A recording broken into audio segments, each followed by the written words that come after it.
Hey guys, Pastor Tim here. Hope you're ready for another video from our youth group at Lighthouse Baptist Church. If this is your first time watching a video or you're trying to catch up on a missed lesson, we hope that this video is a blessing to you and helps you grow in your relationship with Jesus Christ.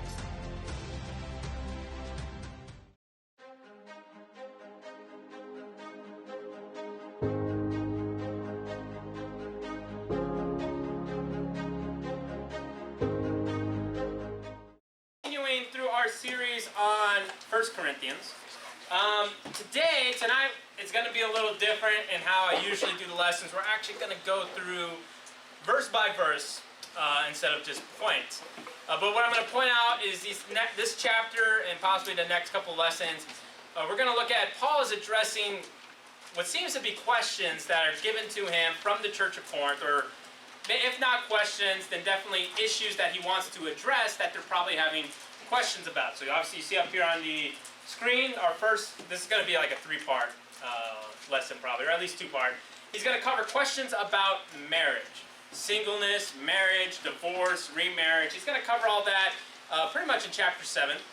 It's important to understand he's not laying out a full theology of marriage in this one chapter, but he is answering their specific questions. And in many cases, he points them back to what God or Jesus Christ himself has said, even in his own ministry, when it pertains to marriage as well.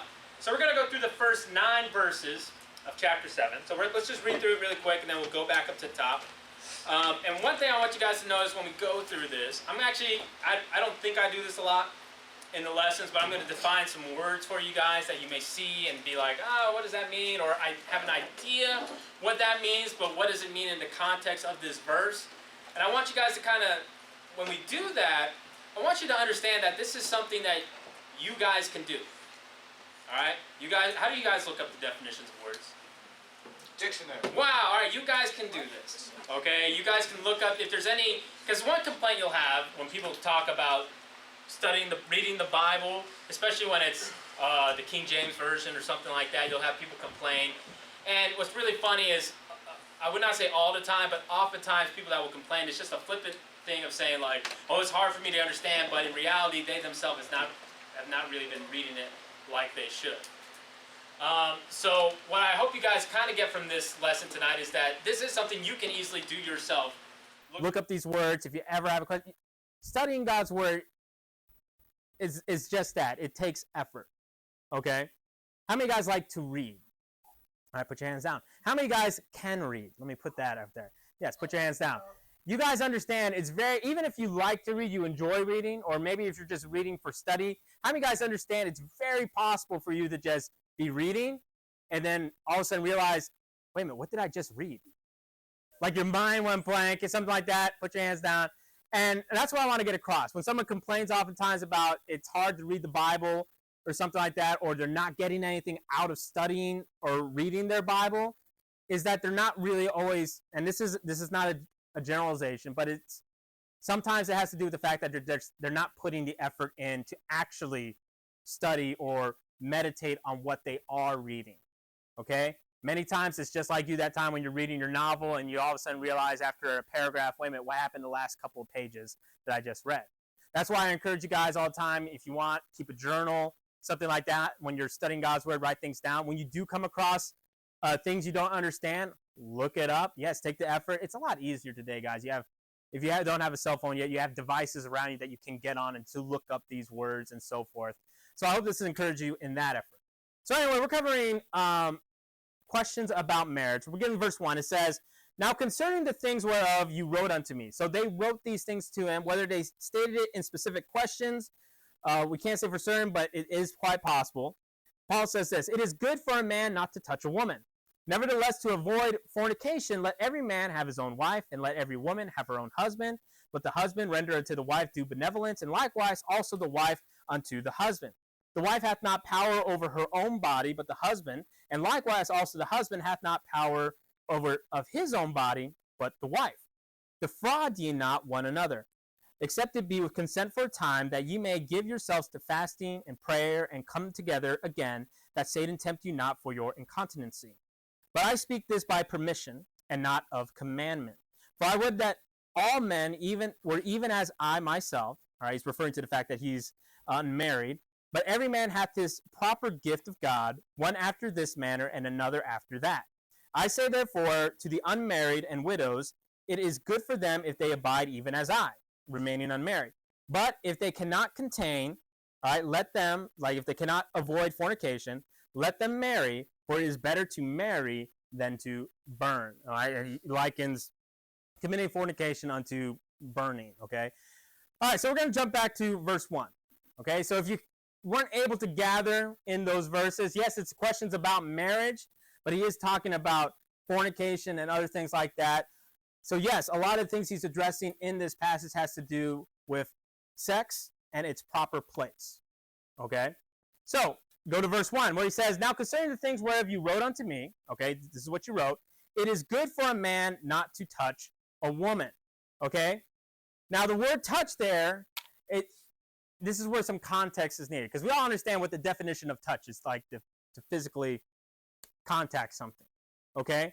But if you understand the context of what preceded this chapter and what he ends up talking about when it comes to fornication, what preceded the chapter? What kind of issues was Paul having to address with the church of Corinth? Locke. Not people committing adultery, people going unto the places where they were worshiping idols and the harlots that were there and partaking in that as well. So fornication was very rampant, remember, in the Corinth society, and it definitely, unfortunately, the church at Corinth was not unaffected by that either. So it's logical to understand that when he's talking about touch, he's not just talking about a simple touch. All right, guys, you understand it's okay to shake a girl's hand. All right, it's not like, oh, no, don't touch him. All right, you know, if Luke trips and falls on the ground, that doesn't mean Lily just looks at him and doesn't help him up. You know, like, that's your fault. Why are you tripping over your own feet? Oh, man. So he's not referring to that. Sometimes some people, mostly jokingly, but some people do take it to these far extremes, like, whoa, no physical contact of any kind. But that's not what he's referring to. He's referring to more than just a simple touch. All right? It has the idea of intimacy, of whether it be carnal intercourse or cohabitation. All right? That's the problem that the society at Corinth is facing right now. All right? Remember, immorality was very present. So he's saying, all right, you guys wrote to me about things about marriage, and I'm telling you, it is good for a man not to touch a woman with this intent. All right? If you want to put that in there or put that in the understanding of what he's talking about, you can do that. All right? It is not, you can go around, man, it's fine. It is not lawful for a man with that intention in mind to touch a woman with that intention. And I know I'm saying man, but obviously it can be vice versa as well. It's not good for a woman to want to come up next to a person of the opposite sex with the intention of eliciting that type of response. All right, you guys follow me here? All right, very easily understood in context. Goes on, already explained that. Goes on to verse 2, okay? Nevertheless, to avoid fornication, let every man have his own wife, and let every woman have her own husband. All right, so somebody tell me, what is one reason to marry that he's given in this verse, other than Locke? Ethan. In verse 2, what is one reason? Yes. I think you said accept this, but avoid fornication? Yes, to avoid fornication. One reason to marry is to avoid fornication. All right, now if you look up fornication, you're going to find that it talks about any, like, adultery, homosexuality, anything like that. And that's fine. You can understand why that's, all right, well, I want to avoid that. I should marry instead. But a good definition I think you guys can write down is that fornication is a perversion or a wicked altering of God's ideal for marriage and intimacy. Okay? And he reflects on what marriage actually is in the verse. Okay? Somebody, a girl, somebody tell me, in verse 2, what does he show us is the ideal for marriage? All right? If it's not no marriage, if it's not homosexuality or anything like that, what do we see in the verse is the ideal for marriage? Grace? One man, one. Yeah, he said, to avoid fornication, get married. Let every man have his wife, and let every wife have her husband.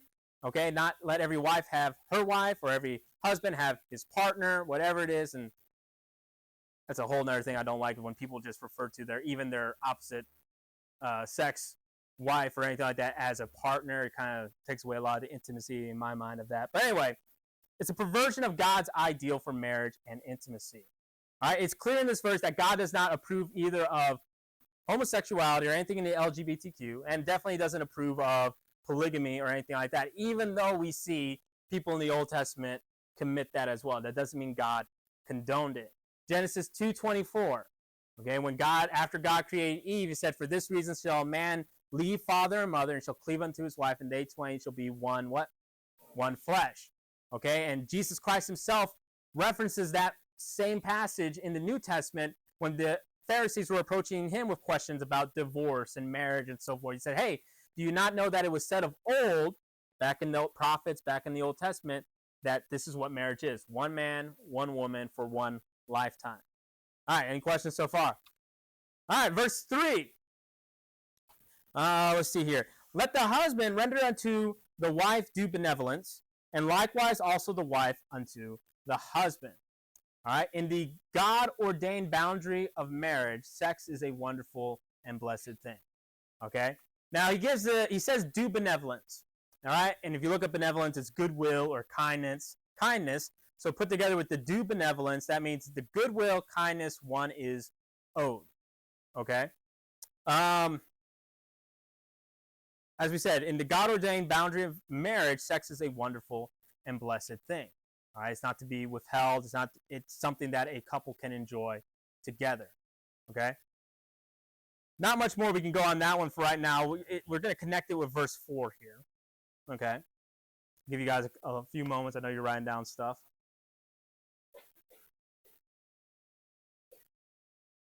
All right, verse 4 says, "The wife hath not power of her own body, but the husband. And likewise also the husband hath not power of his own body, but the wife." Now that sounds a little weird. Like, wait a minute. I can't control my body, but I can control their body? Or like, is this like a weird voodoo thing going on or something? No, that's not what he's referring to here. All right, let me get this point out of the way first. What this verse is reflecting upon is that the husband and wife must be considerate of one another.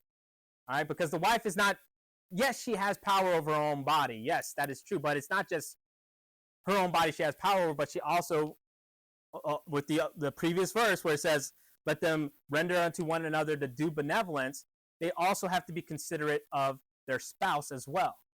Okay, whether that be with intimacy or whether that be with other things, and we'll talk about that in a second. All right, the word power has the idea to hold the body subject to one's will. Okay, now the husband and wife need to be considerate of one another, and it's not just when it comes to intimacy, but it also comes to their spouse's need physically, mentally, and spiritually. Okay, obviously in the context of this passage, he's talking about intimacy. Okay, but marriage is much more than just that. Okay, we talked about this when we talked about how in the idea of being one flesh, it's not just the act of being physical with one another. It's the idea that one's whole personality, their whole being is involved in this relationship. It's a one flesh relationship. Okay? When your spouse hurts, that's going to hurt you too. When your spouse is not doing well mentally, is not doing well physically, is not doing well spiritually, in a good, healthy marriage, that should affect you as well. So if you're being considerate of your spouse, right? If you're not just worrying about your own body, but you're also worrying about how their well-being is as well, are you going to do something about it? If your husband or your wife in the future is feeling down or is having a rough day, are you just going to be like, well, I'm doing all right. I'm just going to go mow the yard or whatever you're going to do or something like that. Trust me, your wife's not going to be very happy with you guys if that's how it goes, all right? But if she comes in the house and she's just like, learn to understand like, that's not your cue to be like, all right, well, I'm doing good. I had a great day at work. I'm going to go do not good. Ladies, same thing as well. You can tell. And ladies, you're going to discover, guys, you're going to discover as well, your spouses don't exhibit their emotions the same way you do. Okay? So you have to learn to read that. Ladies, your husband's not always going to come in and wear his emotions on his sleeve or whatever. They'll most often just be quiet. Like, wow, it's a little too quiet or something like that. Render unto them the benevolence that is due them. Don't just be concerned with yourself. Don't just be concerned that you're feeling good, that you're getting what you need, that you're doing well mentally, you're doing well spiritually. No, you want to be considerate of your spouse as well. Understand this. Marriage is not a 50-50 relationship, okay? But a lot of people view it that way in society. Like, all right, I've been doing my part, but they're not doing theirs, so I'm not going to give any more. Like, you only stop the buck so far. But no, that's not the case, all right? Marriage, okay, in the Bible is often used to picture what in the New Testament? Someone other than Lot and Grace. Luke. Belong to the Church of Christ. That is correct. Christ is known, we call him the bridegroom in the Bible, but Christ is the groom, the church is the bride. All right, the church is compiled of individual believers. So understand this, okay? Christ is the groom. The Bible says in the book of Ephesians, husband, you're to love your wives as Christ loved the church, okay? Does Christ love you guys in a 50-50 relationship? No. That would be terrible. There's many false religions that kind of view it that way, like, all right, Christ did this much, now we have to do this much to meet him. No, Christ didn't do that. Let me ask you guys this. Some people are like, all right, if it's not a 50-50 relationship, then it must be a 100% relationship. All right. Did Christ give 100% for you? Does he love you 100%? All right, that's good. Do you always love Christ 100%? No. Now, when you don't love Christ 100%, does that mean Christ doesn't love you 100% anymore? No. And that's a tough thing to, it's not a tough thing to comprehend, but it's a tough thing to execute, especially in human relationships, especially when it comes to your marriage. Because guess what? Guys, you might be in situations in the future where you're given 100 and you're loving your wife to 100, but she's not quite loving you back the same way. That doesn't mean you don't love her full out. Ladies, same thing in the future, probably more often than you do to the guys. The guys are going to disappoint you, and they're not going to love you as much as they probably should. Does that mean you're no longer going to give them the due benevolence that's due to them? No, you're going to love them 100, even if it's 0. You guys follow that? It's not 50-50. It's not 100 and 100. That'd be ideal. No, it's unconditional love. It's what we know in the Bible as agape love. All right, 1 Corinthians chapter 13, when it talks about charity, it lists all these things that show that charity is not about itself, it's about the other person. Charity envieth not, it vaunteth not itself, it's not puffed up, seeketh not her own. No, it's concerned for others. Okay? Verse 5 goes in the opposite direction of that. Verse 4 is talking about being considerate. Verse 5 is talking about being selfish. Okay? Verse 5 says, defraud ye not one the other, except it be with consent for a time, that ye may give yourselves to fasting and prayer, and come together again, that Satan tempt you not for your incontinency. All right. So really I want to focus on the beginning and the ending of that verse. All right. Well, I'll mention what's happening in the middle there. But first he talks about don't defraud your spouse, meaning do not rob them of what is theirs. Right? Verse 3 talks about the due benevolence. Are you being considerate of your spouse? Are you watching for their physical, mental, spiritual well-being? Or are you robbing them of that because you're only concerned about yourself? All right, don't do that. Now, obviously, in the context of this passage, it's talking about intimacy. And he gives this example like, all right, you shouldn't withhold that from your spouse, but you can. He gives like this, okay, if you're doing it for fasting and praying. That's what he's talking about in the middle of verse 5. It says, except be with consent for a time, that you may give yourselves to fasting and prayer and come together again. All right? If you're doing it for a spiritual reason, to focus on God, to call out to him for whatever a need may be, that's understandable. All right? But don't rob them for your own selfish reasons. Don't withhold yourself from them, right? Whether it be physically, mentally, spiritually, because, say, for example, you're upset with them. All right? Because he gives it at the end of the verse, he says, that Satan tempt you not for your incontinency. Now, incontinency means a lack of restraint or control. Meaning, if you are deciding to be selfish, okay, and withhold these things that you would do for your spouse because you're mad or whatever the case may be, you better be careful because you may be making yourself an easy target for Satan to tempt you to be unfaithful to your spouse. In the context of this verse here, he's talking about sex, and he's saying, hey, if you're trying to be vengeful against your spouse and you're robbing that of them and you're just keeping away from them because whatever the case may be, You better watch out because you're making yourself a prime target to be tempted by Satan to sin and be unfaithful against your wife. Don't make yourself an easy target for the lion. Okay? 1 Peter 5:8 says, "Be sober, be vigilant, for your adversary the devil, even as a roaring, walketh about, seeking whom he may devour." And we talked about this before. Lions don't seek to, go after the strongest prey. They seek to go after the one that's straggling behind, not in the herd that's weak. All right? And if a husband or a wife is choosing to defraud their spouse, to withhold themselves, whether it be physically, mentally, spiritually, whatever it may be, all right, they're obviously not strong in their relationship with the person that's most likely going to keep them accountable and the person that is supposed to satisfy them in all their needs in the marriage. They're an easy, weak target that Satan can tempt to be unfaithful to their wife. And do understand, in today's world, that doesn't even have to actually happen physically. It could happen visually. It could happen through any other source of media or medium instead of actually committing adultery. All right. Verse 6. We're going to move on. Actually, verse 6 and 7 says, "But I speak this by permission and not of commandment. For I would that all men were even as I myself, but every man hath his proper gift of God, one after this manner and another after that." All right, so let me make this clear. Is this the Bible? Yes. So the Bible is the word of God. Yes, but God moved men, holy men, to pen his very word. So these are the very words of God. We see that in the scripture. For all scripture is given by inspiration of God. It's God-breathed.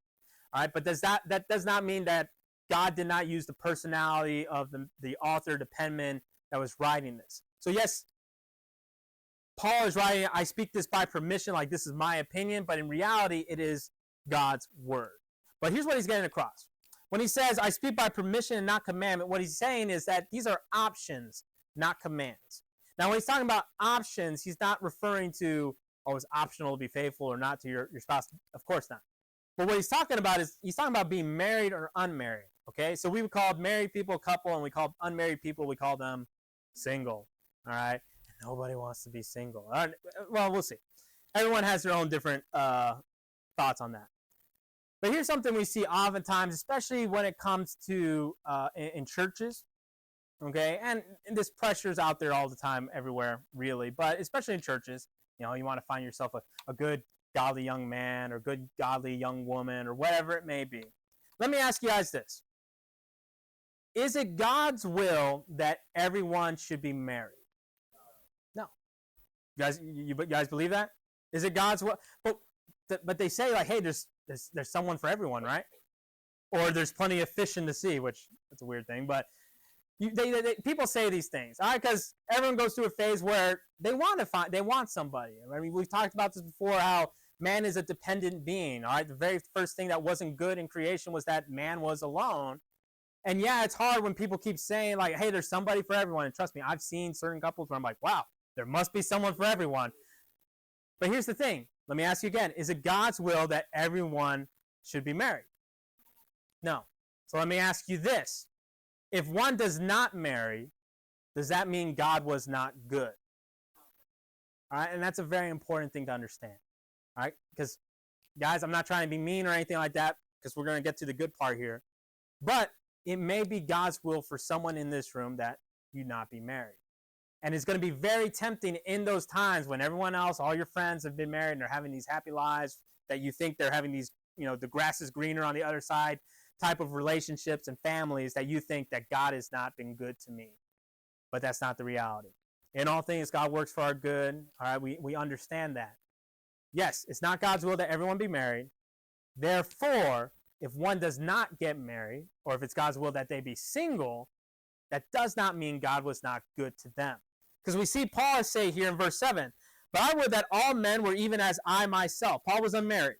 "But every man hath his proper gift of God, one after this manner, and one after that manner." What are the two manners he would be talking about? What are the two things we're comparing here?